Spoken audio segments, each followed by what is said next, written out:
Hey everyone, good to see some names and a couple of faces on the call. We'll wait a few minutes so people can join us. I'm glad some of you are early. If you're willing, share either in the chat or by unmuting yourself and just speaking for a moment where you're coming from. I'm in Colorado Springs here in my basement, quarantined. Oh, I see my wife. She's in the living room. She's also in Colorado Springs. Where are you guys tuning in from?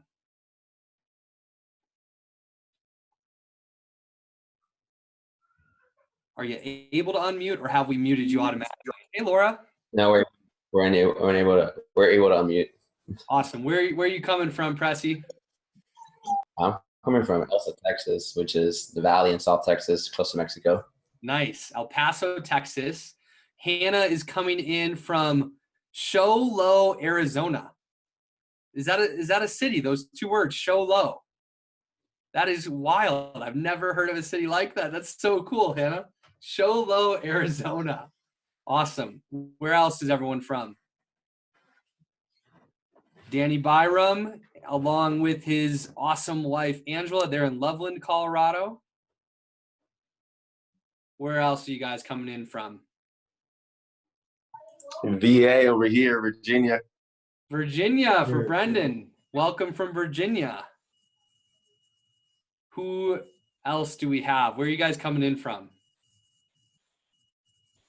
Curtis is coming from Southern Illinois. Awesome. Jeremy and Carly Byram are on from Loveland, Colorado as well. Jeremy, are you in Boston right now, or are you in Loveland right now? Hey, Justin, I'm in Loveland right now, working remotely. So awesome. There's some good that's coming out of this whole craziness. Awesome. I love your picture of your family, by the way. I see you're wearing the Faith to Influence hat. That's My right, sister-in-law is on, Bryn. She's from California. So we've got both coasts between Virginia and California. Oh, there's my little baby with Kara Janowski. If you're looking at the faces, there's Grace. She's waving from Colorado Springs. There's Pressy with the Faith to Influence hat. Buddy joining Laura. Where is everyone else from? Either throw in the chat, or you can unmute yourself and just share with us briefly before we get started.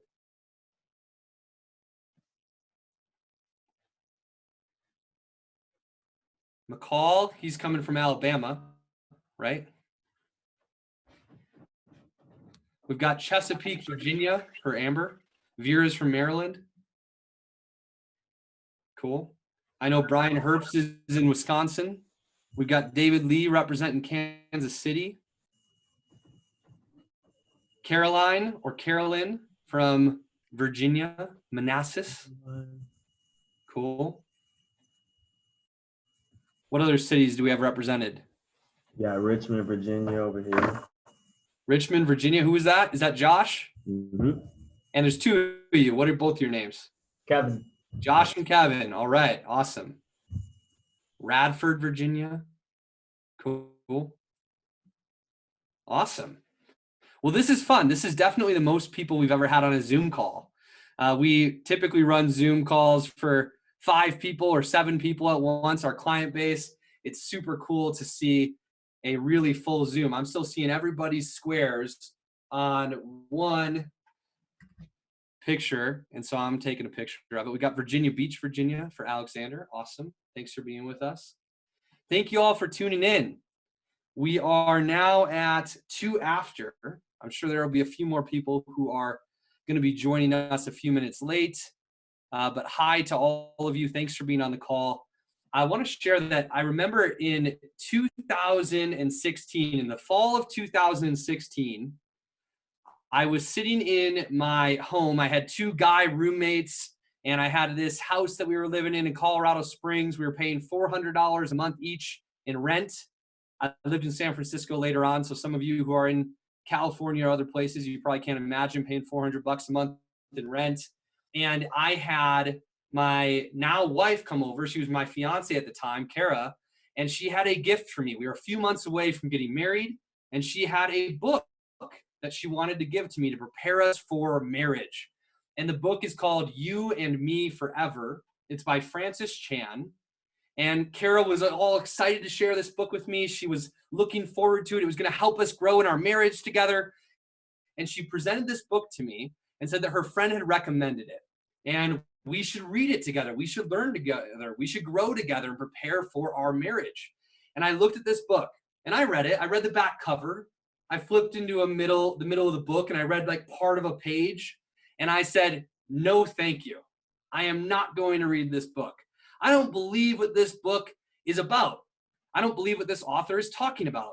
And I think I might have even said something along the lines of, Kara, just because he's an author doesn't mean he actually knows anything.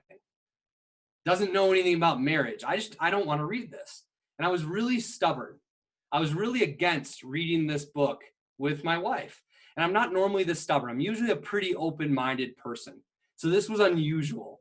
And I remember Kara cried and we had this like frustrating conversation and we had this fight that is unusual for us. We don't really fight very often. We don't really disagree at that level very often. And so this was a very strange thing. And at the end of that fight, essentially we apologized for the way we communicated with each other, but we moved on. Kara never brought the book up again. And I was determined I was never going to read this book. And this is, by the way, probably a good place to start in saying what not to do as a husband, is to firmly be stubborn and disagree with your wife and not open your mind to things. What ended up happening, though, is a few months later, we got married and I'm packing for our honeymoon. And I took this book that I swore I wouldn't read, that was never brought up in conversation again, and I put it in my backpack. And I don't know why, other than to say that God was calling for me to read it. And I started reading it on the plane. And once I started reading, I could not stop reading. I read this book every single day of our honeymoon until it was finished, before we even came back from the honeymoon. And this book completely and totally changed my life. Not only did it prepare me to be a better husband, but it also prepared me to simply to be a better man. And it called me to a higher level of relationship with God. It called me to a higher level of giving, this real desire to give at a huge level. And in fact, we made the next year the year of radical giving for our family. That was the theme for the year. And this book really compelled that. And it brought out all kinds of things that I didn't expect. And it was the most impactful, the greatest book I've ever read. And when it was first given to me, I firmly said I would not read it. So much to the point that my wife is crying and we're in this big fight. And I stood on that mountaintop and said, I'm not reading this book. And I'm sharing this with you because I want to let you know that I respect you and I appreciate you for showing up on this Zoom call, for saying, you know what, I'm going to open my mind to learning some new things. I'm going to open my mind to some new perspectives. And I want to encourage you that you might get exactly what you need today. And you might leave this workshop saying to yourself, man, that was awesome. That was impactful. That means something to me right now. I'm going to take this and run. Or I might share some things with you today and you might turn yourself off. Something I say might turn you off and you might say, I'm not going to listen to that. I'm not reading that book. I'm not using that in my relationships. That's not for me. And even if that's the case, even if that's how you feel at the end of this meeting, I want to encourage you that maybe God's going to compel you tomorrow or next week or next month or next year or 5 years from now, for those of you who are single, when you're engaged and you're about to get married, that something from this time together, something from this workshop, God will put on your heart and use it to transform you when the time is right. So stay open-minded, stay encouraged in that. And I'm going to share my screen and begin to share with you. What we're going to really focus on today is a few different things. One is I'm going to teach you what we call our leadership arc, which is really a success path on how to learn in general. This is really leadership content, but I think you'll really appreciate it, and it will give you some context for how to learn and how to use what you learned today in your life moving forward. And then we'll move from that into what we call relational energetics, which will help you probably evaluate where your relationship is at right now, or evaluate your parents' relationship, or evaluate relationships you've had in the past, or at least consider what energetic do you want to live in for your marriage and your relationship in the future. And then from there, we'll move into what we call the foundational marriage model. And this is going to be our core content on romantic relationships. Of course, it's meant for marriage. It's meant to help you grow in your marriage. It's meant to help you prepare to be married one day if you're not yet there. And an interesting thing about marriage is that we don't really receive any training on it. One of the reasons why marriages don't often work out is because nothing about the world or the culture that we experience prepares us for marriage. We don't get training like this. There wasn't a workshop like this for you in high school, I'm sure. There wasn't a marriage class in college. Ultimately, most of us get married and then we say, let's see if we can figure this out. But the habits and behaviors that we engage in prior to marriage make it very, very difficult for us to be married. The way that we typically show up in our relationships and bounce from relationship and partner to partner and partner make it really hard for us to turn off some of those patterns, some of those ways of being, and engage in marriage well. And so if you're married on this call, I'm super happy you're with us. If you're single, I'm super happy you're with us, and I really honor you for diving in on something like this that can really begin to prepare you for one day being married. So once we're done with all of that, we will have some open Q&A as well, and we'll have some live coaching. We can talk about whatever you want to talk about on this call. The time will certainly be for you. And at the end, by the way, of the call, if there are any of you who want additional conversation on this, you'd like coaching on your marriage, you'd like coaching on your business, you'd like coaching on your faith, you just want to continue to grow and develop, we have opportunities and ways in which you can do that. That's not what this call is about. But at the end of the call, I'll say something like, hey, if you want more of this, if you're curious about more of this, comment in the chat and say, I'm in. And at that point, I'll know that we should reach out to you and have a conversation to talk more about you, talk more about us, and see if there's some kind of fit there. So if you end up having to leave the call early, but you're like, man, I want more of this, say I'm in the chat at some point, and that just will give you an indication to us to reach out to you after this call and have another conversation. All right, with that, I'm going to share my screen, and let's move on.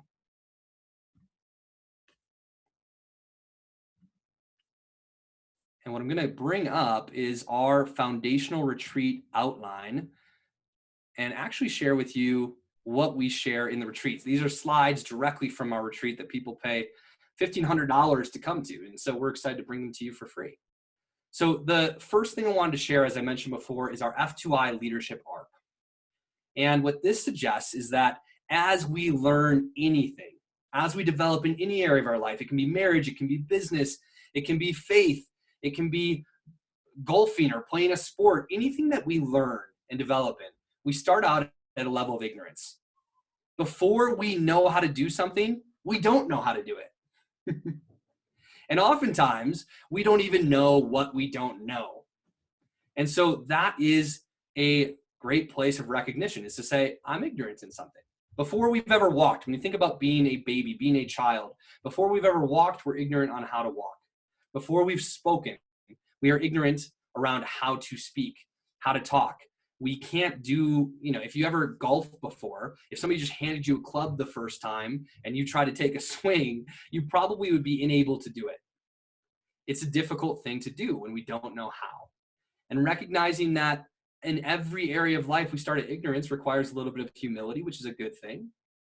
And the step beyond ignorance is awareness. Awareness is when we now can see what it is that we don't know.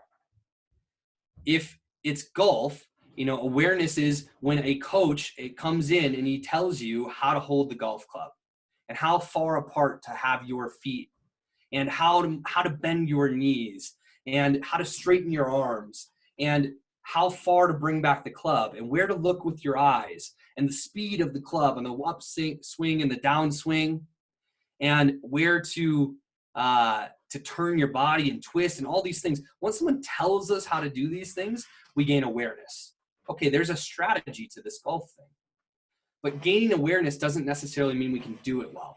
It's like learning how to play chess. Somebody tells us how, but we can't do it effectively yet. However, that awareness is significantly better than ignorance. And so there are likely going to be some things on today's call that you've never heard before, something that you've never thought of before. And as you hear it, you can recognize, wow, I didn't know that. That can be ignorance. But now it's brought into awareness with your willingness to receive the new lesson. Once we get awareness of something, we know that there is a way to do this. We understand that we don't know how. We understand some of the basics of how to do something better. Then we can move into that stage of transformation. And transformation is about taking a new awareness and putting it into real action so that we can get better. Transformation is a season of hustle and sweat and effort and focus. If you think about golfing, for example, transformation is that season in which you're swinging over and over and over.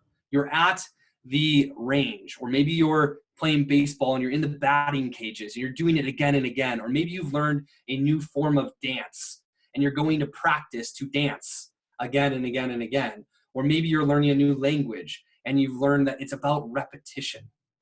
And you have to focus and think really hard to speak in that new language in that season of transformation. You have to think about every aspect of your golf swing or your basketball shot or your sales presentation when you're in that season of transformation. It's likely before the event, you are thinking about your awareness. You're remembering how to do it. It's likely that even during it, when you're in that stage of transformation, you're thinking about your sales process. Okay, what am I going to say next? What am I going to do next? Or you're lining up to take that golf swing and you're remembering and you're thinking, okay, my feet are going to be like this. I need to bend my knees a little bit. I need to focus on keeping my eyes in a single place. That's transformation. That's where the real effort, the real hustle comes in. That's where we actually experience the growth of our awareness. And eventually, if we stay in transformation long enough, if we fight through and focus through the challenges of that season of transformation, we can get to that first level of mastery in something. So you can get to the point at that first level of mastery where you don't have to think so hard. You don't have to focus so much. You can simply step in and do. At that first stage of mastery, the thing that we learned in awareness that we've worked on and transformed is now natural for us. It's easy. So if you've golfed for a long time, you can probably simply step up to the golf ball and you can swing and hit it. And you don't have to think about every aspect of it. You don't have to think as you're walking up to how you're going to do it. You simply do it. If you've played basketball for a long time, it's likely that you're not thinking about how to shoot and where your elbow should be and how you should follow through and what to do with your wrist and whether or not to keep the ball in your fingertips versus your palm. You're probably not thinking about that if you played a lot of basketball, if you've been in that season of transformation. You get the ball in your hands, you simply shoot. It's the same thing with your sales presentation. If you've been selling the same thing for months or years, you're probably really good at your presentation. You're probably really good at your pitch. You don't have to think about it. You don't have to study that much. You simply do. You're at that first stage of mastery. It's the same thing with your marriage, your relationship. If you learn something new today about your relationships, you get that awareness. It may take a period of time that you're focused, that you're putting a lot of effort and hustle into it to get better. And eventually you get to that stage of mastery where this new behavior, this new communication style with your partner or your spouse becomes natural. You don't have to think about it anymore. You simply show up with more presence. You don't have to think about it anymore. You simply show up with more curiosity, with more love. These behaviors become a part of who you are. Now, if you've played sports before, or you've competed in arts before, or you've sold something before, you recognize that once you reach that first level of mastery where it becomes easy, you are not a master. There's another level. In fact, the true master never sees himself as one and recognizes that there is always another level. And so once you reach that first stage of mastery, you might say to yourself, I want to continue to get better at golf. I want to continue to get better at my sales presentation. I want to continue to get better at this dance or whatever it is that you're doing. And you might recognize that to get better, you must come back in a circle-like fashion to ignorance. And you must recognize that you still don't know it all. So even if you've gotten really good at selling your product or your service, you might say, man, who's doing it better than I'm doing it? How can I be a student again? How can I step back into ignorance and honor that stage and say, I don't know everything, so that I can learn from someone who's doing it better and gain a new awareness on another level of strategy that I can begin to transform, that once I get through that process will lead me to a higher level of mastery than I started at. Same thing with golf. You might need to get a new coach, or you might need to learn like a new minute change in the way you're holding your body or tensing up your body as you swing that's going to get you to another level of awareness, another level of transformation, and eventually another level of mastery. You could do this forever, by the way. You could go from ignorance to awareness to transformation to mastery and back down and circle that thing over and over and over and continue to get better at relationships, marriage, sales, sports, art, or anything you can imagine. At some level, though, you might begin to say to yourself, I'm pretty good at this, and I want to teach others. I want to share with others. I want to get into leadership. And so that's when you begin to take your buddies and you teach them how to swing the club or shoot the basketball, or you teach your son or daughter how to dance or kick the soccer ball or whatever it might be. Or maybe you become a sales manager and you begin to train other sales reps on how to do the thing you've become masterful at. And that's when you get to leadership. And that first level of leadership is not the end game either for most people. Oftentimes when you get to that first level of leadership, if you have enough humility, you might come back down to ignorance and say, what else do I not yet know about leadership? How can I get even better at this? How can I gain a new awareness that I can transform to get to a new level of mastery to lead at an even higher level? And ultimately, if you're in business and you're a leader, one of the true marks of what a great leader you are is your leadership's capacity to develop more leaders, which of course requires your humility in going through this process. And so in this leadership arc, in this success path, it's important to know that humility is our ally. It requires a certain level of humility to say, I don't know it all, to be in ignorance. So many people say they know it all, and therefore they wouldn't show up on a call like this. You've all obviously recognized that you want more awareness in being on this call, which is a great step in humility and in trust. It takes humility to be in a season of hustle. Sometimes people get to a point where they're like, I'm too good for that. I'm not going to put the real effort in because I've reached a certain level. And so they no longer transform. It requires humility to transform. And when you get to that first level of mastery, it takes humility to say, there's another level. Let me come back down. Let me humble myself and be a student again. And it's the same thing with leadership. In reality, leadership requires humility, at least exceptional leadership. People don't want to be led by someone who's arrogant. They want to be led by someone who's humble. It's more attractive in today's world. Authenticity is more attractive than anything else in today's world. Arrogance, though, is your enemy in this. If you have too much ego, too much arrogance, you're not going to recognize the things that you don't know in ignorance. You're not going to seek out additional learning and leadership and awareness. You're not going to be willing to put yourself into the transformation, and you're going to get to a certain level of mastery or leadership, and you're simply going to stop. And you're going to say, I'm good enough. And so I'm going to invite you today into a level of humility. Even if you hear something that you know or you've heard before, what I would ask you is, are you doing it? Are you actually implementing and engaging in this? Have you gone through the transformation of the awareness that you've heard before? And if not, have enough humility to say, how can I begin to actually implement this now? That's what we want for you. For this to actually, this call to change your relationships, to change your communication style, to change your leadership of yourself, of your family, and or to prepare you to be a great leader for your family in the future.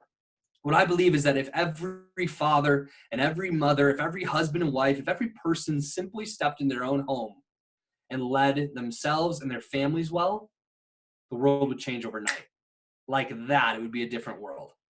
And so we want to empower you to be leaders and shift the way you show up in your family, which will, of course, spill into your community and spill into the world. So that's the leadership arc. What I want to move into now is what we call relational energetics. And this suggests that there is a different level of relationship that people are playing at.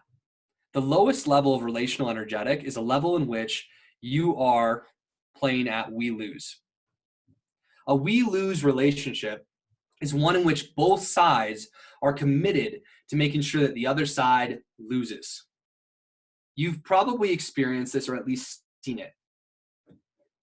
If you've been married for a significant period of time, you've probably experienced this at least for a few moments. It's like that moment in the fight where you say something that's hurtful to the other person, and just saying it hurts you.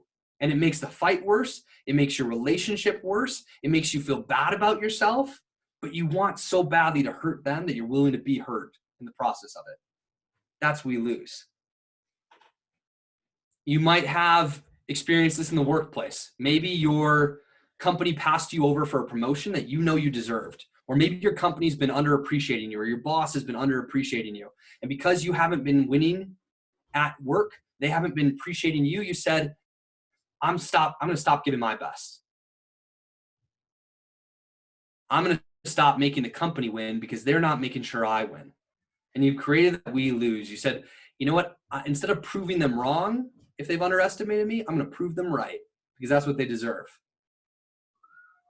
This is a very low energetic. Naturally, like if you're in this energetic, we want to move out and out of it as fast as possible. You might have experienced this with your parents though. Maybe your parents were in a relationship where they got divorced eventually, and there was a period of time that was just we lose. It was the constant battle. And nobody was getting anywhere. Nobody was winning. Nobody was feeling fulfilled in these battles. They were all just losing. If you've got relationships that are here, you want to move out of this relationship altogether, or you want to move it up into a higher energetic. The next energetic is indifference. Some people might actually argue that this is worse than we lose. So you can decide which one's worse here for you. But indifference is a relationship in which you're no longer engaging with each other. In fact, you might be so exhausted from we lose that you simply ignore each other altogether. You pretend the other person doesn't exist. You're indifferent to their existence. This is like the husband and wife who are living parallel lives. They're living in the same house. They're coming and going, but they're not really engaging with each other. They're not really talking to each other. They're just coexisting. If you had an indifferent parent growing up who was indifferent to you and your existence, who didn't give you presence and attention, you probably experienced a lot of pain because of that. That's indifference. The level above indifference is I win, you lose. Now, this is a very common relational energetic, where one side of the relationship is absolutely committed to making sure that they get taken care of. They get theirs. They win. And they're willing to do it at the expense of the other side. You actually see this as a common strategy in today's dating world. In today's dating world, the person who seems like they care the most, the person who gives the most effort, the person who shows up with kindness and love and respect is oftentimes the loser. The other person will take advantage of that. People will not want to show how much they like. They'll want to wait a period of time before they respond. They'll want to not give anything because it makes them vulnerable. And if they just continue to receive and receive and receive, then they have the power in that relationship. This happens certainly in some marriages as well. There are some husbands out there who are simply committed to making sure that they win in their relationship. Their wife's going to do everything for them. They're going to cook, they're going to clean, they're going to take care of them physically, they're going to show up for them again and again, and the husband's not putting any real effort in. He's working.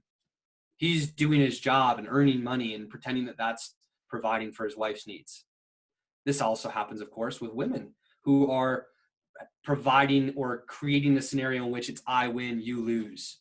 You can see this in TV shows and movies in an exaggerated way, and it looks like the woman who marries for money, who's not super into the relationship, but she's going to make sure that she wins, she gets taken care of, even though she's not going to give her best. This is very, very common in the way that people date today or hang out. This is like the one-night stand. It's the guy who is on a date with a girl, realizes he doesn't really like her that much. He's not interested in a relationship, but he recognizes she really likes him, and he wants to take it to a physical level. He wants to have sex with her or get physical at a level that he knows he doesn't have any follow-up or intention beyond, but is going to provide for what he sees as a current win for him. And then he might brag about this later, even though he knows that she's going to lose, that she's going to be heartbroken, that she's going to be in pain. And of course, this happens in reverse as well. What this usually ends up like in those types of scenarios is we lose. You can pretend for as long as you want that you're winning in those kind of sexual exploits, but we all know that at some deep level, you feel the pain of that over time, that you're unfulfilled, which is why you continue to chase something like that. And it ultimately usually results in you losing also. So if you're showing up like that in the dating world, I want to encourage you and invite you right now to be uncommon, to stop that behavior and find a better way forward, a better way to show up in your relationships than winning at the other person's expense. This happens in sales, by the way, a lot. This is why people have a sleazy perception of salespeople.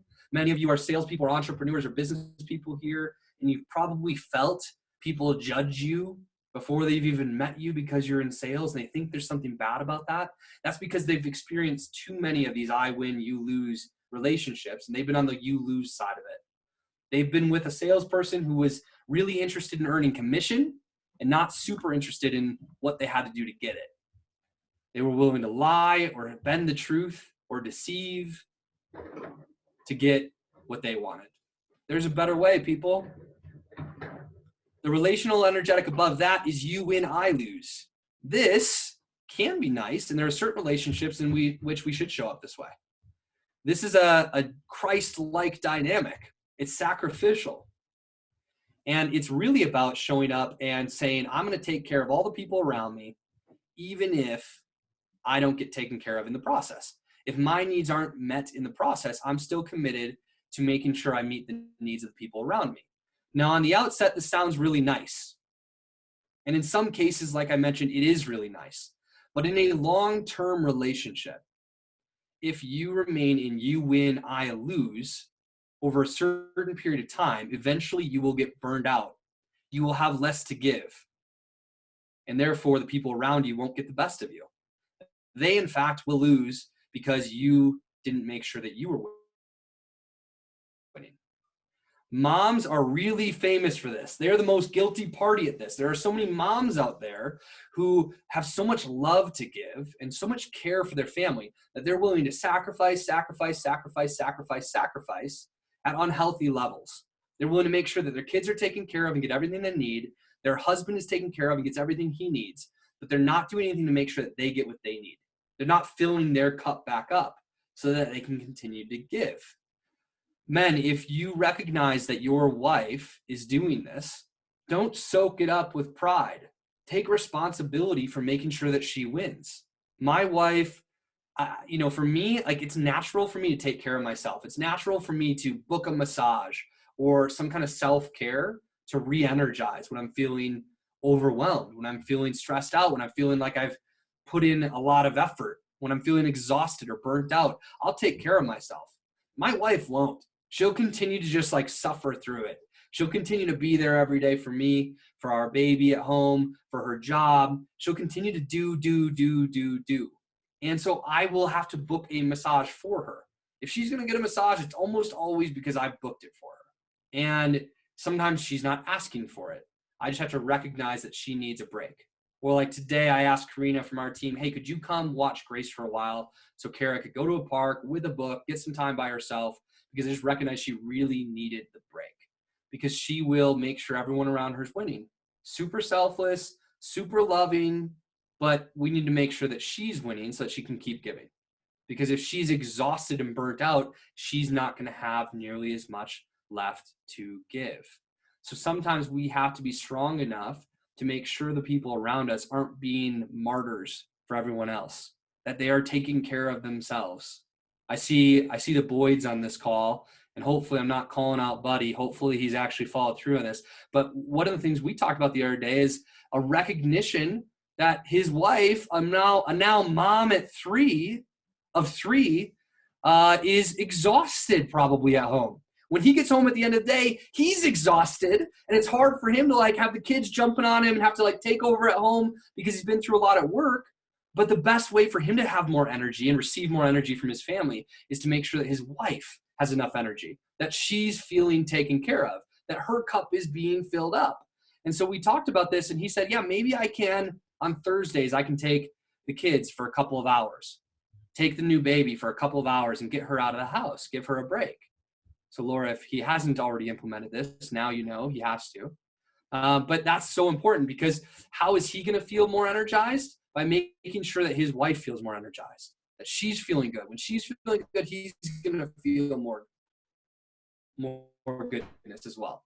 So we have people do this in business too. I know that there are a lot of business coaches like what I do who make sure that everyone around them was winning at their expense, meaning they don't have a great pricing model. They're undercharging for their services and pouring their hearts into it. And I know a lot of coaches who are broke, but they're providing great value for everyone else. And it's all about taking care of their clients. Sometimes Christians struggle with this. Is it okay for me to win too? Is it okay for me to charge fair prices and make money? Some of them don't feel good about that. Some Christians have this mindset that money is bad and making a lot of it is bad. It's not. In fact, when I'm winning, when my family's taken care of, when we're doing well financially, it allows us to give more. And that's been our experience. As we earn more, we give more. And us winning makes it easier for us to help other people win. And there are also some salespeople or people in the service industry who make themselves available at all times. There are some realtors or financial services professionals who say, my phone's always on.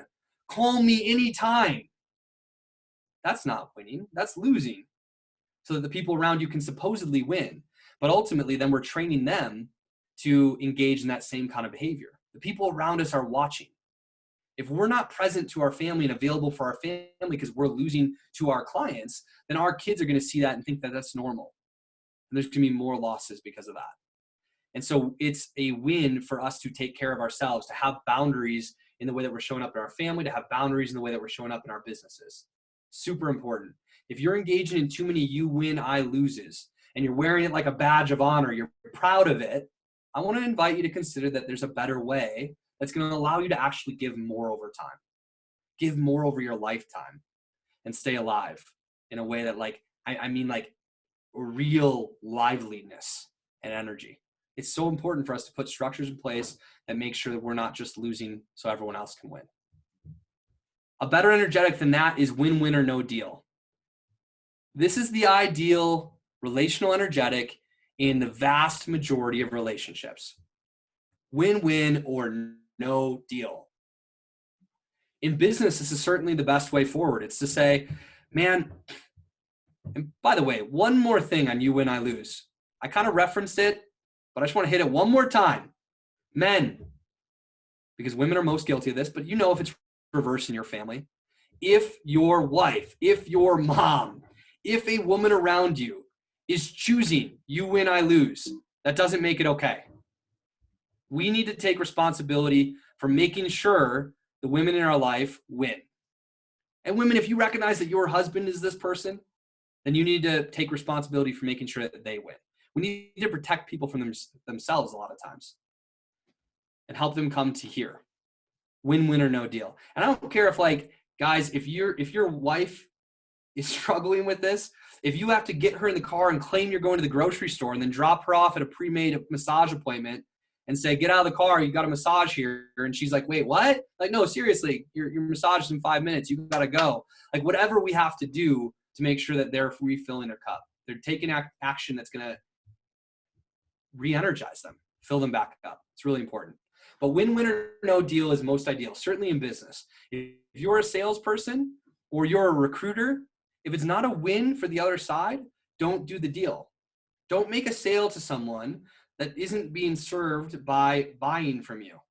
Have enough integrity to say no thanks. And at the same token, recognize when a potential client is exhausting. Recognize that there are certain people that if you were to work with them on your team or as a client, might exhaust you. They might not be a win for you. They might drain your energy in a way that doesn't allow you to bring it all home. And be willing to say no to the deal that doesn't feel super healthy. Doesn't feel like a win to you. Be willing to say no to the negotiation of a much lower price that doesn't have integrity with what your price points are. If you're working at a job that's not a win for you, or you're operating in a way that's not a win for your company, and it's not going to change, then no deal. Move away. Go do something else. This is the ideal relational energetic when you're dating someone. If it's at any point you recognize that it's really not a win for you, or it's really not a win for them to be in this relationship, then no deal. Move on. Find a relationship that can get to win-win. Now, something to recognize here is that almost every relationship has moments of we lose, indifference, I win, you lose, you win, I lose. That's natural, that's normal, that's okay. But it's about where you live. In what dynamic are you living in? Where do you stay most of the time? And if we recognize that this relationship's been in indifference, or it's been in we lose, or it's been in I win, you lose, have a straight, honest conversation and see if you can bring the relationship back up to win-win. Spend time on that. You can spend months on that if need be in these relationships. But when you recognize that it's not going to return to that level, then move on. Win-win or no deal. This is ideal even in an engagement. If you're engaged to be married and you recognize at some point during that engagement that this marriage is not going to be a win for both sides, then no deal. Move on. This is, like I said, even in most friendships, this is ideal. Now, there might be some friendships that are you win, I lose, and you're just there supporting and lifting up your friend, but it requires a healthy level of energy, meaning you're friends with them and you catch up every month or every couple of months, and you're not really winning in that relationship, but you're providing a lot to them. And it's this like Christ-like loving thing that you're doing. That's okay. But if you're in friendships that are like sucking up your time on a daily basis, you're working with people who are making you lose every day and exhausting you every day, burning you out every day, then you want to consider reevaluating how much time and energy you're pouring into those relationships. And maybe you want to consider no deal or pouring less time into them. I know that might not sound very nice, but ultimately, if one person is robbing you of your energy and it's affecting the way that you can show up for the other 50 important people in your life, let's consider the other 50 also. Let's consider how you can give to those people. And you make the decision on what's best. The energetic above that, that's reserved for special, select few relationships, is a we-win commitment, an all-in commitment for life. This is the ideal relational energetic for marriage. So marriage ought not to have a no-deal clause in it. It's supposed to be for life. An absolute commitment. We burn our boats. There is no going back. This is the one we want to go all in on. And if you have this conversation before you get married, you have this kind of training before you get married, maybe you're a little bit more thoughtful about who you get married to. But we need to remain in this commitment for the rest of our lives. This is ideal, obviously, with our kids as well, and maybe a select few business or friendship relationships. But in most cases, those should be win-win or no deal. But once we're married, we want to be committed to this no matter what. And if you and your spouse are both aware of this, then you can come back to this. And so I know I'm picking on the boys because I can see them. I can only see like 6 names and pictures right now at one time on the bottom of my screen. And I see them sitting here together. You know, there's going to be a moment where their relationship feels like we lose or indifference, or I win, you lose, or you win, I lose. And in fact, there ought to be seasons in marriage in which we recognize that this is a season in which we must make some sacrifice. We must sacrifice a part of ourselves for this important season for our spouse. But even when we're in that season, we should know and recognize that we need to come back to we win. We need to always be fighting to come back to that commitment. And so even if you're in a day, a week, a month, a year of one of these lower phases in marriage, if you know that you're staying in for the rest of your life and you're super committed to it, and so are they, keep fighting back to the top of this chart, to the top energetic, that we win commitment. If you both ultimately deep down in your hearts want that and you keep fighting for that every single day, you stay in the battle for that, you'll get back to it. And part of what's necessary here to honor a we win commitment in marriage is community around you that supports your marriage. So many people have friends and family members who are unsupportive of their marriage. And that makes it really hard because marriage is not easy. And if people around you are discouraging you from your marriage, it's significantly harder. Guys, if you're going out with friends who are like flirting with girls or hitting on girls or talking about how hot that girl at the bar is when you're married, then you might want to reconsider the amount of time you spend with that person. Or talk to them about the fact that that kind of like time together, that kind of communication, that kind of style of interacting with women at the bar is not a win for you. Share what a win-win looks like for you and see if we can get back there in that relationship. Ladies, if you are going to friends and family members when things are hard in your marriage and they are discouraging you and they're talking negatively about your spouse, about your husband, then you might want to recognize that that's not the community you need to continue to support your marriage. What you really need is community that will lift you up, that will challenge you in all the right ways. You need community that will fight for your family as much as they'll fight for you. When we tell the men in our retreats, and I said this directly to Buddy, again, I'm picking on him, he's in our mastermind. Like, Buddy, I will fight for Laura as much as I will fight for you or more for the rest of your life. Like, I will fight for your marriage. I am pro-marriage. And if I recognize you acting out of line with your integrity around that relationship, I'm going to call you out. I'm going to challenge you with love to be the man that you need to be for that marriage. And typically, if one side of the marriage really owns their part in it and shows up 100 for the other side's usually going to rise to meet them over time, eventually. And so We need community around us like that, who will fight for our spouse, who will fight for our marriage, who will support us in that marriage to make it easier. That's relational energetics. What I want to do is invite you to take a moment here, and I know many of you are taking notes, and journal on your relationship or relationships. Maybe take note of any relationships in your life. It could be relationship between you and your company, you and your boss, you and your girlfriend or boyfriend if you're not married, you and your spouse, you and your kids, you and your mom and your dad as another model. And just take a moment and say, who's in that we lose category? And it doesn't mean that you just fire these relationships and move on, but you might say, that's not acceptable for me anymore. And I'm going to put a more conscious effort into doing my part to move up. We lose is only possible if both sides are committed to losing. So if you're in a we lose relationship and you simply commit to making sure the other side wins, at the very worst, you're at you win, I lose. That's a massive step up. And then hopefully the person you're in a relationship with will meet you there. They'll say, wow, I'm winning a lot. You're really showing up for me a lot. I'm going to do the same. And you get back to win-win. Are there some relationships that you need to move up? Are there some relationships that you need to maybe consider pouring less attention and time and energy into? Are there some relationships that are at win-win or no deal or a we-win commitment that you just need to not take for granted, that you want to provide more appreciation and gratitude to, and just recognize the beauty of having a relationship that's there? And I'm just going to give you 30 more seconds before we move on for you to just journal any notes or realizations that you're having right now. More important than anything I'm saying is what you do with what I'm saying, what you do with what you're thinking, the realizations that you have right now. And you might be recognizing that you're choosing you win, I lose, or you're choosing I win, you lose in some relationships. If you're recognizing, man, my husband's really been showing up for me and I haven't been, and you've created this I win, you lose scenario, maybe now you make a commitment to getting back to we win. Could be any number of scenarios. What is it for you though? Take a minute.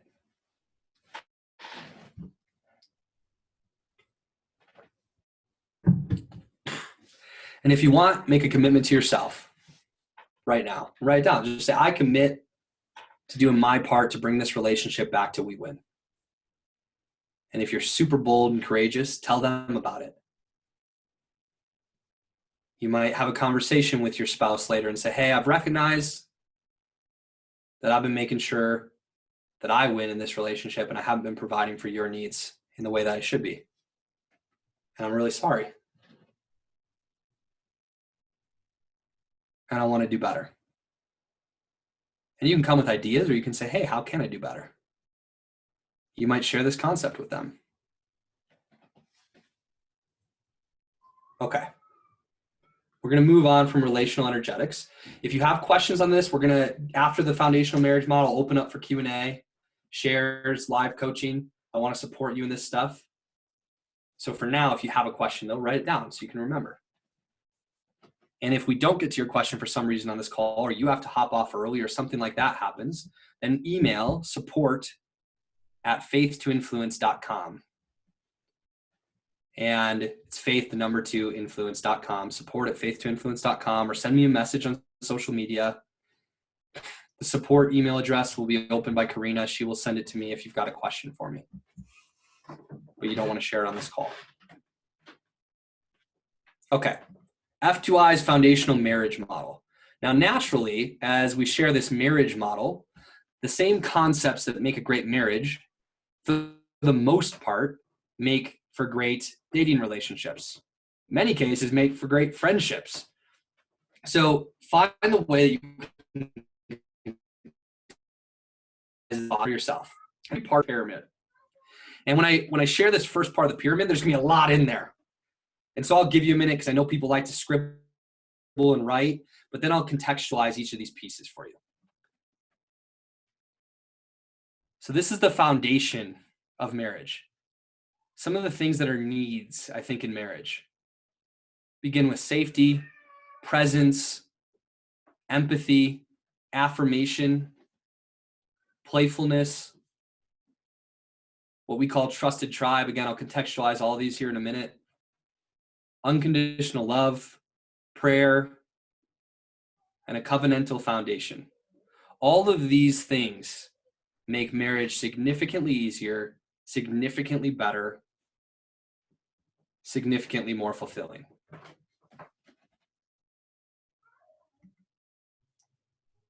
So the first piece is safety. And again, these things are almost all of them really relevant when we're dating as well. So the first point of safety is just to say that your spouse, your partner, should feel really safe in their relationship with you. I wish we didn't have to say this part, but the truth is physically first, sexually first. In a marriage, your partner needs to feel safe with you. It's really, really critically important. But beyond physically and sexually, your partner needs to feel safe emotionally with you. They ought to feel like they can come to you with anything and feel safe enough to share the truth with you. Safe enough to share how they feel, safe enough to share what's going on. They should feel safe. And ultimately, what we ought to be chasing is that people in general feel safe with us. Men, something to strive for in your life is that every woman you come into contact with feels safe with you.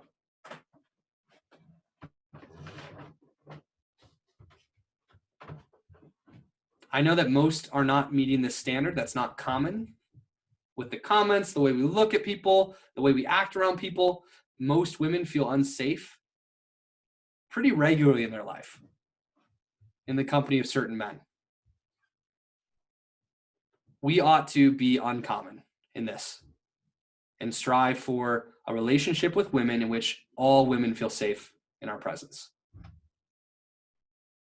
I fail in the emotional safety piece with my wife all the time. I want her to be able to come to me with any fear, any anxiety, any emotion, any experience she's having and feel really safe in sharing it with me. But like being honest, being vulnerable, that's hard for me sometimes. The way my mind works is I'm like very positive, very optimistic. I like to live in really positive emotions. And so oftentimes, if the feedback she needs to bring me is about me and it feels critical, I have a hard time receiving it. If something's making her feel anxiety or fear, there's a part of me that wants to reject it and tell her why it's wrong and why she shouldn't feel afraid of that, instead of making it safe for her to feel however she feels. And that's part of my brokenness, and it's difficult for me. And so I'm working on this. I'm working on all of these things, just like I'm going to invite you to do so. How safe are we making it for our partners to be in our presence? And at the same token, and like all these things can be true in both directions between men and women. But at the same token, an example of this would be if a woman is constantly critiquing her husband, every single thing he does or does not do, you think he thinks or says or does not say, if it's a constant level of critique in your home, in your relationship, that doesn't feel safe for him to be himself either. So we have to be thoughtful about how we deliver feedback, the frequency of our feedback and criticism that we're delivering to make it safe for both sides. This goes again, men and women, just giving some examples. Presence is really critical in marriage and relationships. Presence means really being fully there. You know, there are some of you who on this workshop, on this Zoom call, your presence is laser sharp. You're all in on this. You're receiving every word. You're taking great notes. You're all the way here. You're not actually doing anything else other than being here for this conversation. And I want to honor you for that, because presence in today's world isn't easy. There are others of you who might be looking at Facebook on your phone right now while you're on this meeting. You're doing something else. You're thinking about something else. You're thinking about your next meeting. You're thinking about your last meeting. You're responding to text messages. And this isn't criticism in me sharing that with you, because that's normal. That's common. But again, I want to invite you and call you to a standard of being uncommon in the way that you do things, in the way that you lead. That's an invitation for you. Common is to be distracted. In today's world, we do have cell phones. We are more distracted in today's world than we've ever been in the history of the world. I'm super distracted by my cell phone and addicted to it, and I recognize that. It's a problem. So if you are with your spouse and you're on your phone, you're not really being present. And there are obvious forms of that, but you're also lacking presence when you're thinking about what you're going to say next, or when you're thinking about the game when you're in the middle of a conversation with someone, or when you're at a party and you're looking over a person's shoulder to see who else is there because you're envying a different conversation that you wish you were in. What I want to invite you to is full presence listening. That when you're talking to somebody, whether it's your spouse or it's a prospect in a sales conversation, you are not thinking about what you're going to say next. Men, you're not trying to solve the problem, because so often we look with that critical eye and we try to solve the problem. In fact, we oftentimes try to create a problem when it doesn't exist, when we ought to just be receiving with presence the emotion, the experience, the short story, the share that our spouse wants to bring to us, without thinking about how we're going to solve the problem, without thinking about how they're wrong or right, or what we're going to say next, or our experience, our story. Just stay totally with them. Just focus on what they're saying. Try this level of listening and presence and see how it affects the people around you. Do this with your kids. Get down on the floor with your little girl who's playing in her dollhouse or with her Barbies and play with them. Enter their world with full presence and see how your relationships begin to shift. People want this and crave this more than anything else because it's so rare today. Empathy is another critical piece here. Kara and I we like to read books together, and we read Brain Rules for Baby, which suggested that the most important thing for parents, what they want more than anything else, is for their child to be happy, to live a life filled with joy and happiness. And the book also suggested that studies show that what makes people happy is relationships. And what helps people have a high quality of relationship is a capacity for empathy.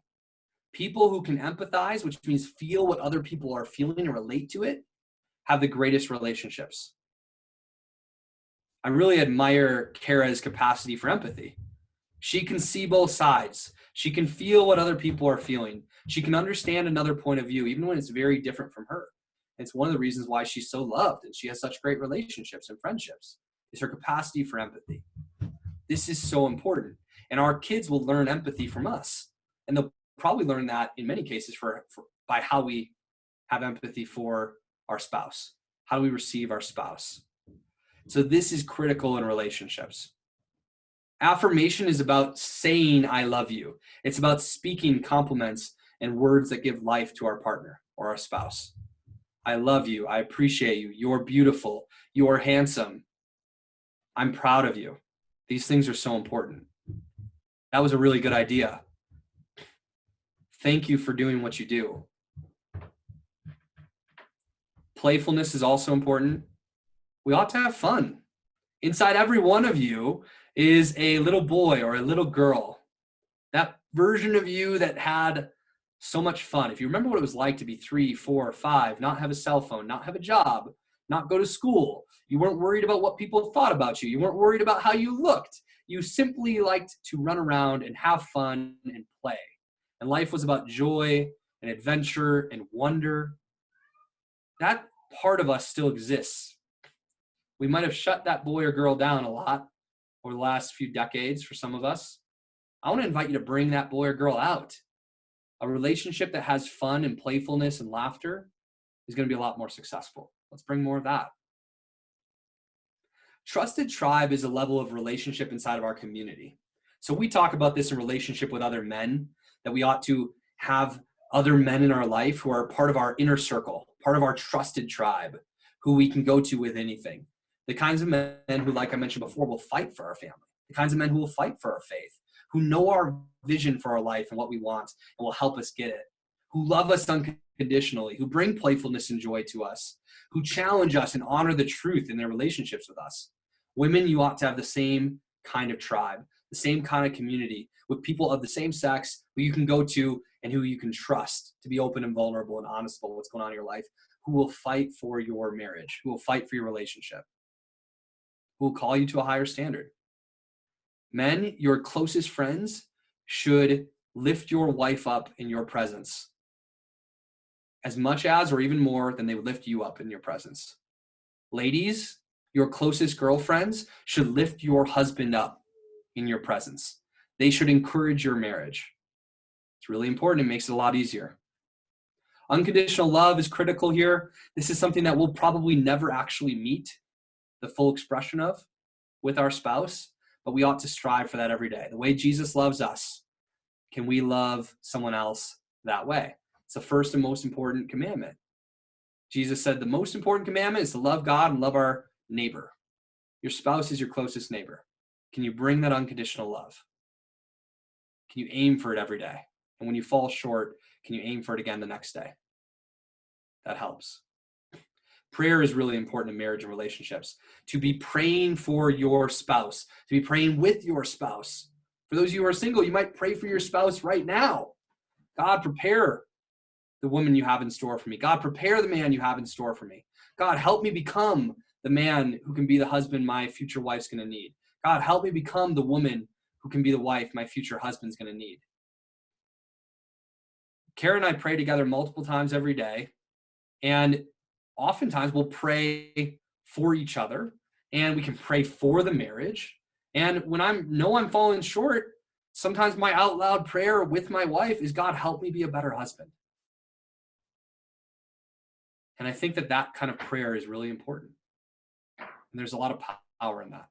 And then having a covenantal foundation, recognizing that the relationship that God has with us, that Jesus has with us, is the relationship he wants us to have with our wife, for us to have God infused into our marriage, to recognize that there are three parties in this. There's God and there's both spouses. And a cord of three strands is not easily broken. Ecclesiastes. Let's invite God into this covenant. At the next level, I have something specifically for the men, which is that we ought to, as men, refute the two common lies that women hear and receive over and over and over throughout their lives. This is John Eldredge content and his wife, Stacy Eldredge. They wrote a book together. And he talks about the two lies being that women are told throughout their life, either explicitly, which means directly with words, or implicitly, which means they can feel it through our actions, that they are either too much or they are not enough. Women, you might recognize that you've received this message in one way or another at times. You're too much. Why are you so difficult? You're so much to handle. You're so much to deal with. That's a message that women receive from men way too often. Or that they're not enough. Why can't you be like this? Why can't you do that? And these things are lies. And in fact, the reason that men say these things or think these things or act as if these things are true, that you're too much or not enough, is not because you're too much or not enough. It's because of man's greatest, deepest fear, which is that we, in fact, are not enough.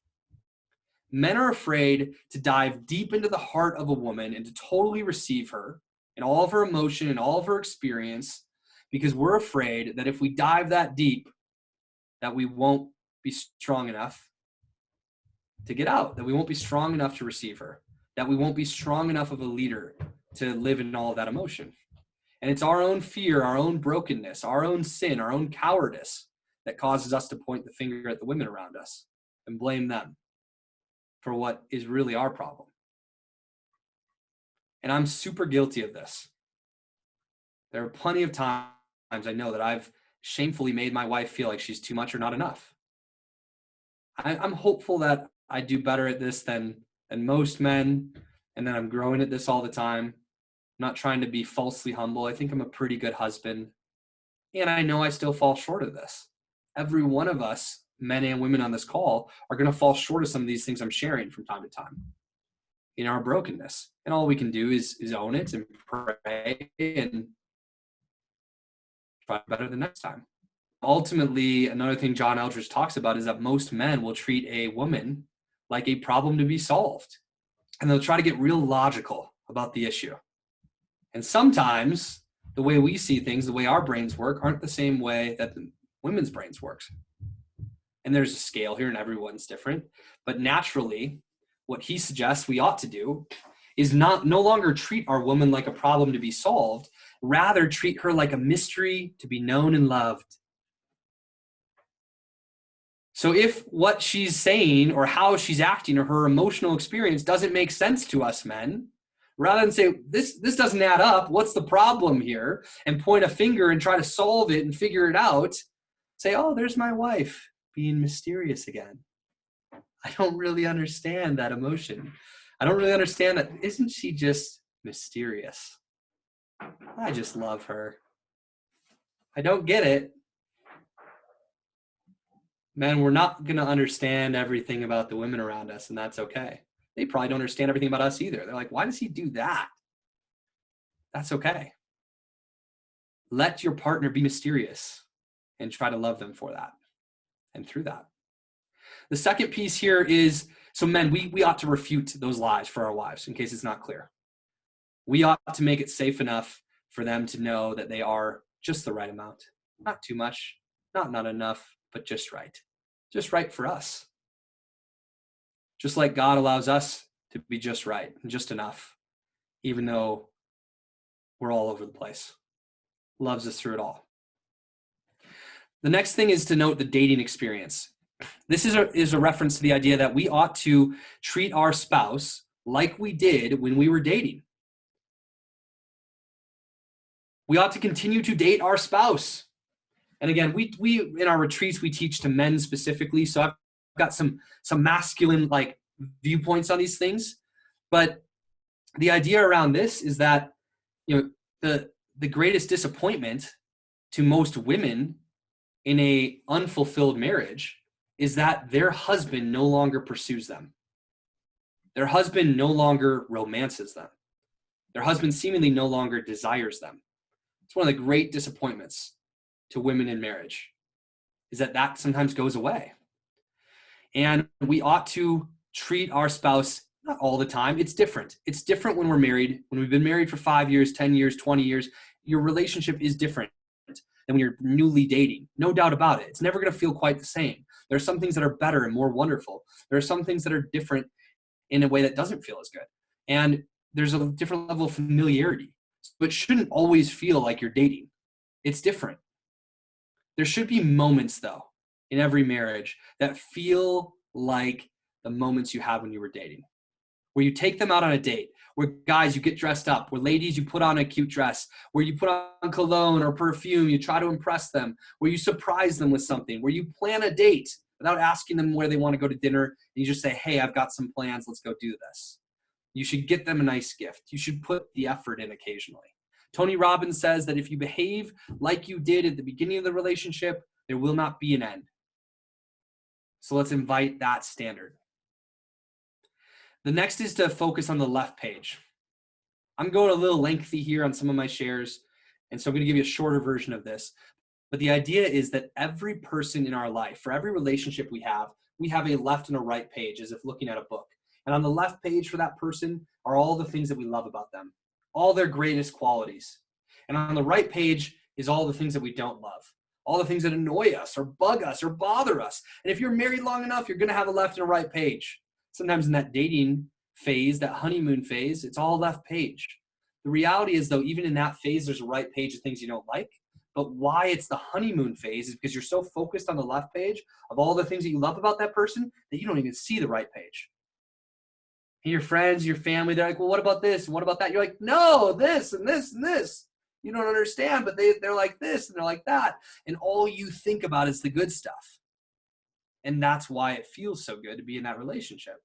And what happens is somewhere along the line in some relationships, people stop focusing on the left page and the things they like, and they start to focus on the right page. They start to put all their attention on the things they don't like, those things that nag them, that annoy them, that bother them. They put way more focus, attention, and effort on those things than the things that they love. And even people begin at some point in marriage to transfer things from one page to the other. So maybe you loved your spouse because they were the life of the party and they were fun and they were funny and they liked to be the center of attention, and you liked witnessing that when you were dating. And now you've been married for a few years and you move that over the right page. And you're like, man, how annoying that they're just like always loud and the center of attention.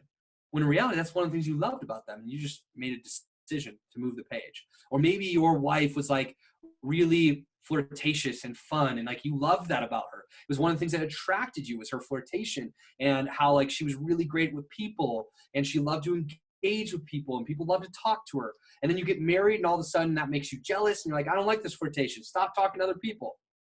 And you move it over to the right page. This is our problem. Most marriages feel good or not so good based on what page we focus our attention on. We get to choose.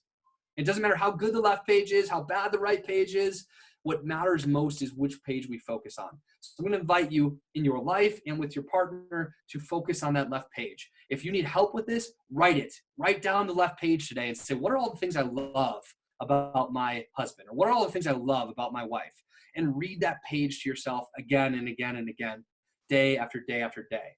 That may be just what you need to remember how much you love them. Remember how great they are.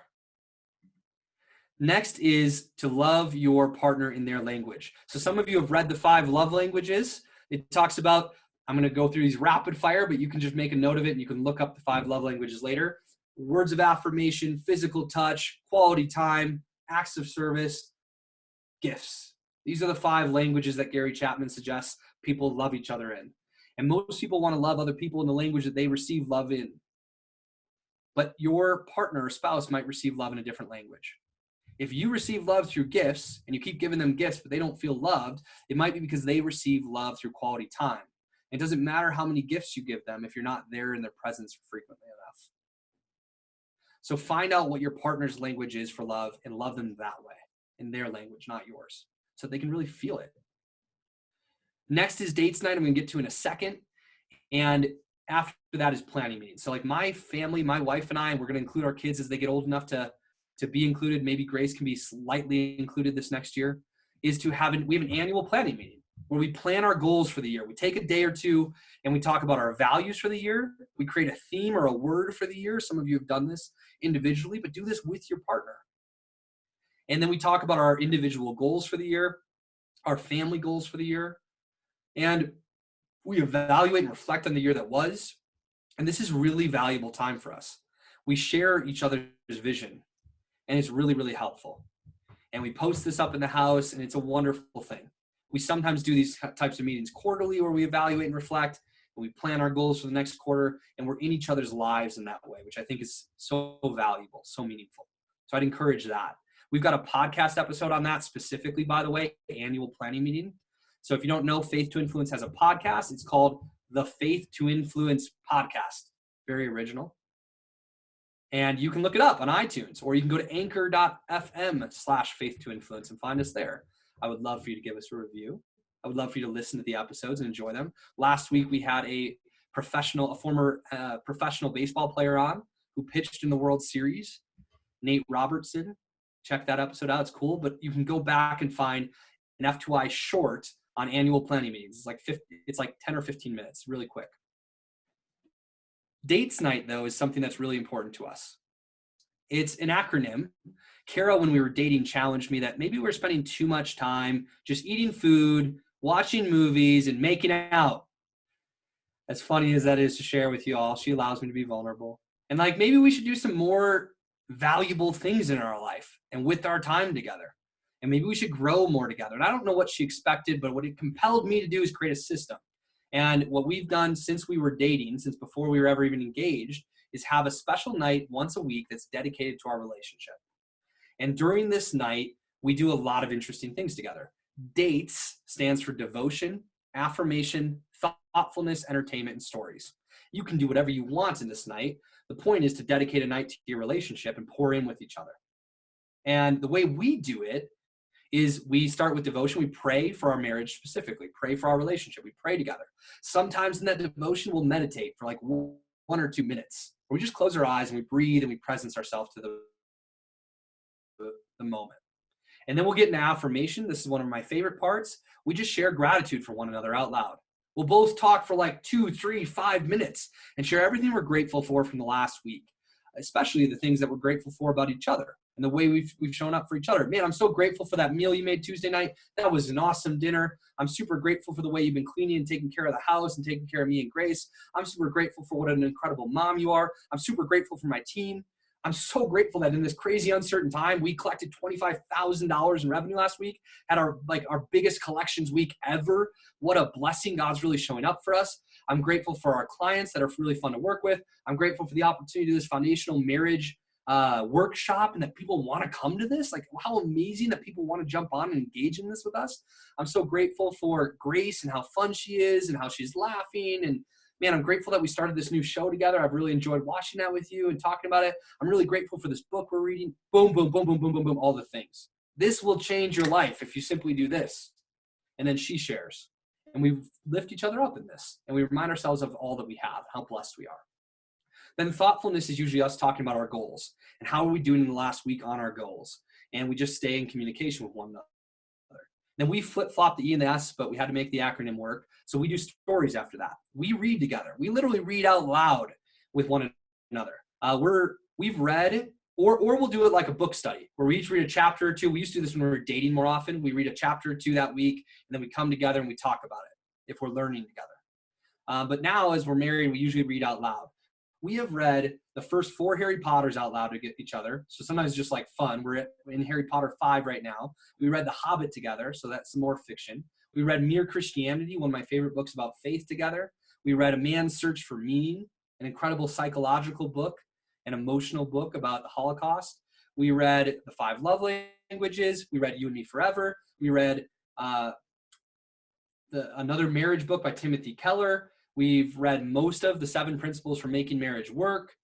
We've read all kinds of books, a lot of books about relationships or faith or a fun fictional book to read together. Turning the TV off occasionally and reading out loud together is a great activity to grow. And I think Kara thinks that my Harry Potter voices are really great, like my Dobby voice, my Dumbledore voice and pace. I think she likes me more because I read well. And I like me more because she likes me more. So it's good. And then we have entertainment. So we'll watch a show or we'll play a game together. One of the secrets to our success in our marriage and relationship has been we play a lot of board games, a lot of card games. We're always like playing and doing something fun. And that night is an exceptional night for us. And there have been times where that night takes 3 hours, but that night can also be done in 30 minutes. You pray for 1 minute together.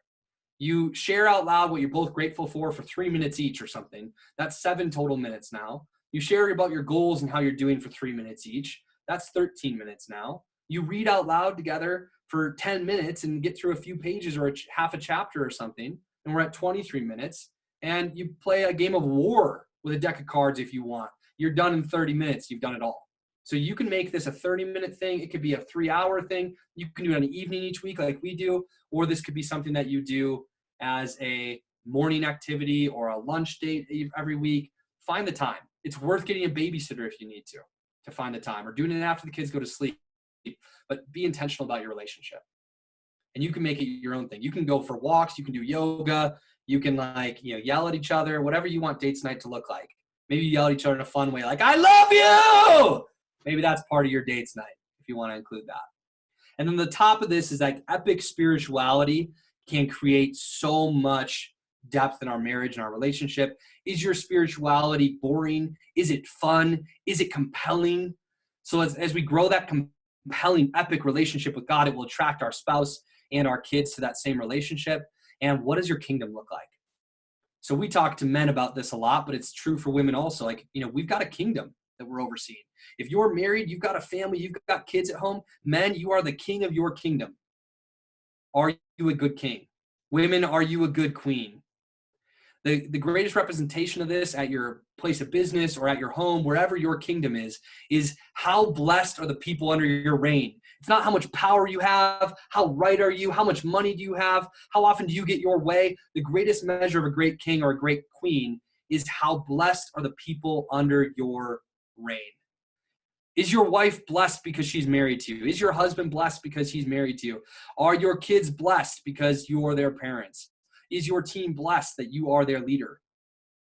One quick message on that about leadership versus management. It's been said that I met the manager and I got the impression that he was important. I met the leader and I got the impression that I was important. How are you making people feel? Do the people in your presence feel like, oh, he's important or she's important? Or do they think, man, I feel really important? when I'm with them. That's what we want to achieve. That's what we want to be after. A couple of questions for you to consider on this are these. How now, after this training, are you committed to showing up more powerfully in your marriage or your relationship or your future marriage? So you might be single and you might say, man, when I'm married, I'm going to be like this. I'm going to do that. I'm going to look at the left page. I'm going to do dates night. I'm going to be more present. I'm going to put my phone away. And the second question is, what is your ideal dates night structure? When would you do it? How would you do it? We've got a couple of clients who are guys who are single, who are roommates. They do dates night with each other. It doesn't have to be some romantic thing. They literally pray together. Then they share what they're grateful for. Then they share their goals with each other. They hold each other accountable. Then they read, and then they do something fun together. They hang out. It can still be like a guy thing, no homo. To like do this with your friend. You could do this with your mom. You could do this with anyone. But what's your ideal dates night structure? Who is it with? You could do this with yourself, by the way. All of those activities done by yourself will help you grow into the man or woman that you want to be one day for your future partner. And then it's easy to implement them into the structure that you're already engaging in. So I'm going to stop my share. Thank you for being with us during all of this. I know I went a little longer on my part of this than I planned, but I get kind of fired up sometimes. I do want to open the call right now to any questions or shares you might have. And like I said, you can email me if you've got a question. The second question is, what's your ideal dates night structure, Pressy? What would that look like for you and your family? If you've got a question for me and you don't want to put it on here, you can send me an email, support@faith2influence.com, and ask me that question. But if you've got a specific share question, you'd like some live coaching on something, I'm available to you right now. And in fact, I'm willing and open to go a little bit over time here. So who's got something that they want to bring? I have a question. Yeah. So let's say that like I end up like meeting a guy and getting into a relationship. How would you suggest to like bring these topics up?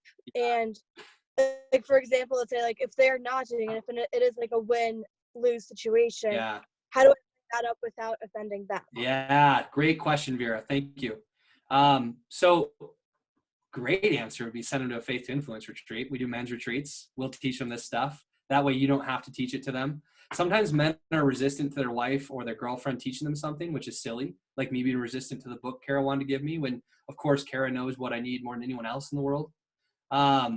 So if you can get them to engage with men who are doing these kinds of things, it doesn't need to be our retreat, but a community of good men who will challenge them in that way, that's good. That's positive. But I think hopefully if you're with the right man, you could say, hey, I was part of a really cool marriage and relationship workshop a few months ago or last year, and I've got some great notes on it, and I really want us to grow together in our relationship. Would you be open to me sharing some of the things I saw and some of the things I learned, and maybe we can lead each other together on this? And then hopefully he'll take the lead. Hopefully it'll fire him up, and he'll be like, yeah. And you might need to challenge him a little bit. It was like when Kara was like, man, I feel like we're doing too much of this, this, and this. We need more growth and like goodness in our relationship. And I accepted that challenge. I said, okay, what can we do? So hopefully you're with a guy who's got that mindset. And if not, then maybe that's not the guy you want to spend the rest of your life with. It might be a hard relationship for 50 years. If you say, hey, I've got some ideas on how we could grow a relationship. He says, no, thanks. That might not be a great sign. So I would ask him instead of tell him, and I bring it to him not when your relationship is in a hard place or when you're fighting, but when it feels good. Like, hey, I've got some ideas on how we could grow together. Are you open to it? And at the very least, I'll have one coaching call with him for free. You got my promise. Give him a little. Thank you. Yeah, that definitely helps a lot. Good. My pleasure. To ask and offer and hope that he steps through the door is better than to push and tell for men, because they reject that for some reason. Myself included. We shouldn't, but we do. Okay. Ask and invite. Other questions, thoughts?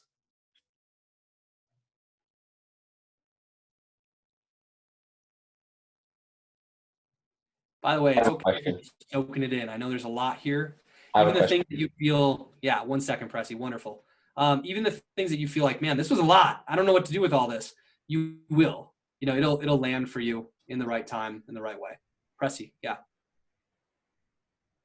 Pressy? So, like piggybacking on Vera's question, when would be the appropriate time to ask or to talk about that subject?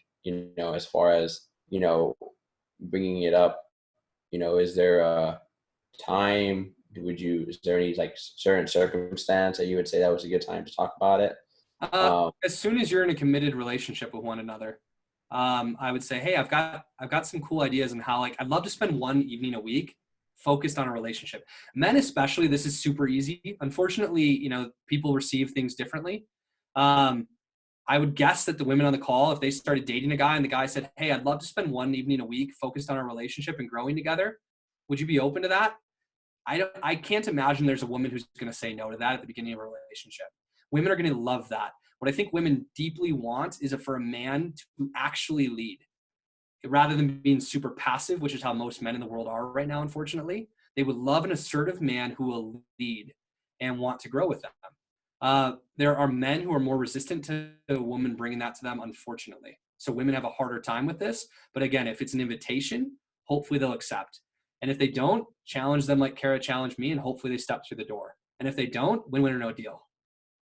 But I think the sooner you start this, the better. I mean, if you're dating, it's just like, it's a little bit different when you're dating than when you're married. There's different depth of conversation, but I think it's worthwhile regardless. Thanks for the question. Other questions? Oh, we've got a question via the chat.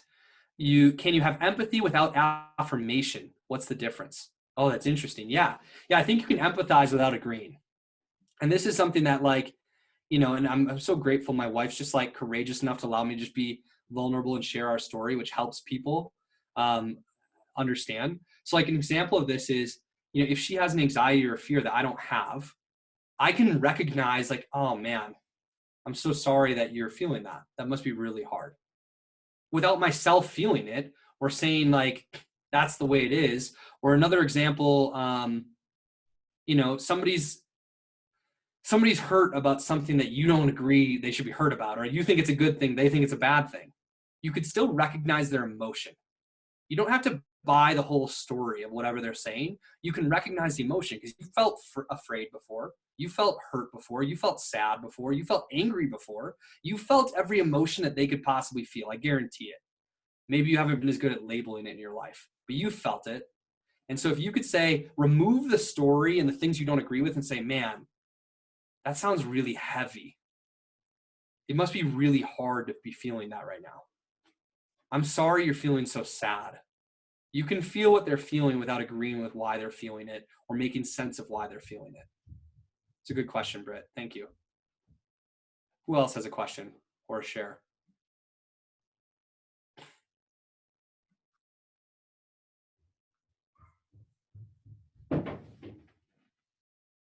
We've got 4 more minutes in our scheduled call time. I'm gonna share briefly again. I mentioned this earlier, that if you like this, if you're like, dang, this is interesting, I'd like some more training on this kind of stuff. We pour into relationships in our programs at Faith to Influence, but we equally, and maybe even more so, like background experiences in pouring into business, leadership, sales, etc. And we also integrate faith in these areas. So our focus is business, relationships, and faith. And we run retreats for Christian men, and we help them grow in these areas. Many of you are on this call listening in because one of your friends is a client of ours. And so if men, you're interested in having a conversation about our retreats, we've got them scheduled through the end of the year, even in December. So if you're worried about travel, you can talk with us. We can have you come out and join us at the end of the year and plan next year. Feel free to, in the chat, say I'm in, or email us at support@faithtoinfluence.com if you'd like to have a conversation about it. It's a free coaching call with us. People pay sometimes as much as $500 to $1,000 for a coaching call with us. You get it for free if you say, I'd like to learn more. The call will be 90% about you and 10% about us. Additionally, we've got a $47 a month membership program specifically for men to get some content, have a live weekly Q&A where they can ask questions and receive live coaching from me. That's only $47 a month. If you're interested, say I'm in. Daniel and our team will reach out and have that conversation with you. And for the ladies and the men, we do one-on-one coaching with women. So right now we don't have a women's community or retreats from program. We will someday. But for now, we do one-on-one coaching with women, and we're developing our program. So if you're interested in any of that, you can either in the group chat say I'm in or I'm interested, or share more, or reach out to me or something like that, and we will. you're also welcome to send an email to support@faith2influence.com if you'd like any support beyond this call. It doesn't have to be something like that, but if there's just any kind of questions or any kind of support we can provide, let us know. We're here for you in that. So that said, we've got 2 minutes left. And as I mentioned, I'm willing to stay on a little bit longer. Do we have any other questions about this topic, or, while you've got my presence and time, if you have a question about sales, you've got a question about leadership, you've got a question about business or faith or anything, I'll do my best to answer it. If I don't have the answer, we'll just pray. And we'll close that way regardless. Any other final questions? You can chat them in. Okay, cool. We got another one from Britt. Can you define conventional or covenantal foundation? Yeah, covenantal foundation. Gonzo on our team is actually better at talking about this one than I am. But the idea is that like our foundation for our marriage is in Christ. And that we recognize that Jesus loves us in a way that we ought to love our spouse. And that marriage is a gift from God. And what we believe is that our marriage ought to be a reflection of God's love. And we're going to fall short of that sometimes. But we can pursue that over and over. Can our marriage be a reflection of God's love? Can he be the source of the foundation of it? And can we learn from him and grow through him? That's really helpful. Asking about the Holocaust book that we mentioned. It's called A Man's Search for Meaning by Viktor Frankl. A Man's Search for Meaning. This man lived through the Holocaust, and he survived through unbelievable, shocking, horrible terrors in that time. And he was a psychologist, a famous psychologist, and he noticed some people around him died and others lived. And so one of the things that he recognized was there was a reason why some people lived and some people died. What's the real meaning of life? It's powerful. The first half is his story. I cried at one point reading that book. And the second half is his psychological concepts that he took from his story and his experience. I highly recommend it. Man's Search for Meaning by Viktor Frankl. By the way, you might hear my baby upstairs like crushing some toys on the ceiling above me. Thank you, Pressy, for the awesome feedback. Love you, man. Brendan asked, oh, cool. Brendan, I know you sent this to me privately, but I'm excited that you want to hear more about the retreats and coaching. And now I've outed you. Sorry about that, but we'll definitely reach out. Brendan Slocum. So if Daniel can make a note of that name, just so we've got it after, I'll remember Brendan. And then Bryn said, thank you for hosting a cool workshop, opening up to non-members, walking with some change perspective. Thanks, Bryn. Love you. And Amber asked what the book was called. So I've got a few books I've mentioned. One is You and Me Forever, Marriage in Light of Eternity, which is the most impactful book. It's the one Carol wanted me to read. I refused, like an ignorant, unfortunately misguided man, and then eventually read, and it changed my life forever. You and Me Forever by Francis Chan. And then Man's Search for Meaning by Viktor Frankl. Kara commented in there. We mentioned the 5 love languages, which I highly recommend. That was by Gary Chapman. So you can learn how to love your partner in their language. Those are the main ones. And then Mere Christianity, Kara commented in, another one of our favorites. Man, there's so many. Could go on and on. The 7 Principles for Making Marriage Work by Gottman's really good. And if you've never heard of it, Harry Potter, we really like that. Also, that's what we're reading right now. Harry Potter 5, halfway through. Amy said, thank you, Amy. And Hannah, thank you, Hannah, for the feedback. Any other questions? Everyone, this was super fun. I didn't know how many people, I told, I think my wife and my team yesterday, 5 people show up for this. It's going to be fun. We're going to make it great. We're going to have a good time and hopefully share some things that can be of value and be a blessing to people. And it was really fun, really cool to see as many people on as we had. I think we at some point had like 35 people on this. So that was a blessing to me. It encouraged me. So thank you. And we'll do this again. We'll do it in different topics and for different things. So if you're not following us on social media, Faith to Influence is something you should follow. We're on every social media, pretty much. We're on Facebook, Instagram, LinkedIn, certainly. And we'll post stuff like this when we're doing it on there. And then check out our podcast if you like this kind of content. We've got a lot of good stuff on there. The Faith to Influence podcast. Give us a review on that if you're willing. That would mean a ton. It would help more people listen. If you see something on social media you like, click like. That helps more people see it. Helps us grow what we're doing. Good. Thank you, Danny. Thank you, Britt. Really appreciate what you guys are sharing here. Thank you, Jasmine, for the good feedback. Looks like Daniel shared a link to our social medias. So if you want to click on that link tree, you can see all our social media stuff. Pressy thinks people should come to our retreats. That's awesome.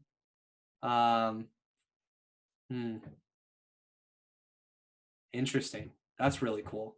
So Sarah is sharing that her husband and her read for men only and for women only, and they read the other side first. So like if they get a good book for women and a good book for men, then he'll read the book for women, she'll read the book for men, and they highlight things, make notes, and then swap the book. That's a super cool idea, Sarah. Really like that. Thanks for sharing. I love that. That's a great dates night activity. Read the other side's book. Any other shares? If you have a share of something, a tip for people, you can certainly share it. Or final questions. I'm happy to hang on 5-6 more minutes for anybody who wants to talk more.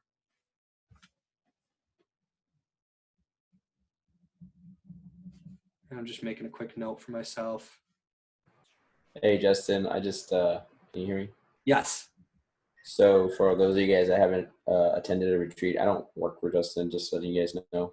But I have attended multiple of his retreats, and I can say that his retreats are really, really good. So if you have a calling, or if you have a burning desire, or if you have something that's calling you to be able to move further in your relationships, be able to grow in yourselves, to grow in your leadership, like you definitely want to attend one of the events, at least his conventional event retreats. That we can at least get a little bit of every single one, and then possibly move into the other ones. It's really, really good. So I just wanted to give you that, so that way y'all can get a third party, like not third party, but like somebody else perspective of what the retreats are like. So thanks, Pressy. Yeah, I really appreciate that feedback. The retreats are fun, and ladies, we'll have women's retreats someday. Be patient with us. But for now, if you want some one-on-one coaching or support, or you want to send your husband out to us, let us know.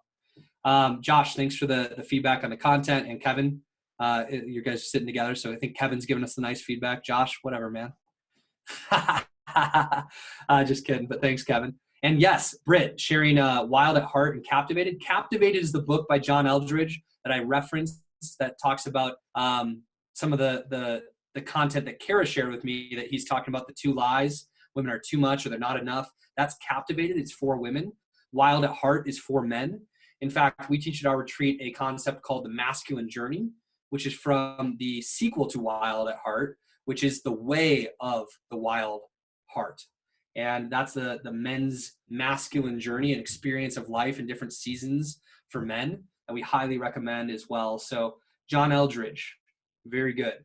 Very good person to consider. Reading. Hannah's reading the Bible with the person she's seen. And honestly, it's so good to be able to discuss and get perspective from someone she respects and cares about. I love that. Read the Bible together. Lean in together. Oh man, that's so good for your relationship. Thanks for sharing, Hannah. Good stuff. Britt, thank you so much for sharing the John Eldredge books. Really, really love what he's sharing. Oh, and also Husbands and Fathers by Derek Prince. Haven't heard of that one yet. Sounds cool. Husbands and Fathers. Thank you, Danny. Ties and coats. Yes. Yes, these guys are, I believe, Cutco managers. Running offices, slinging blades. Daniel and I used to do that. Love that. We just bought some cool Cutco closing gifts with Faith to Influence on our logo on the knives, and they're awesome. We got a free gift from Jameson Jones, and so now he won my business. He's the first Cutco person to give us a free gift, even though we've worked with dozens of Cutco people, and now we're spending thousands of dollars with him to get gifts for our top referral clients, prospects.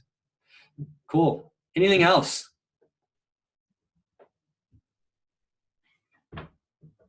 Thanks for hanging on till the end. Extra credit for everyone. It was really a blessing to be with you. I'll just close in prayer and then we'll wrap up. If you have additional questions or thoughts come up, support@faithtoinfluence.com, or connect with us on social media. Send us messages that way. God, thank you so much for just bringing all these people together on this call. It's really special in a time like now when so many interesting things are going on in the world, and there's a lot of challenges and a lot of pain and a lot of negativity and a lot of fear, that you were able to bring this group of 35 people together for a call like this, for us to be growth focused and for us to care enough about our current and future relationships to just want to pour into them, to want to be our best.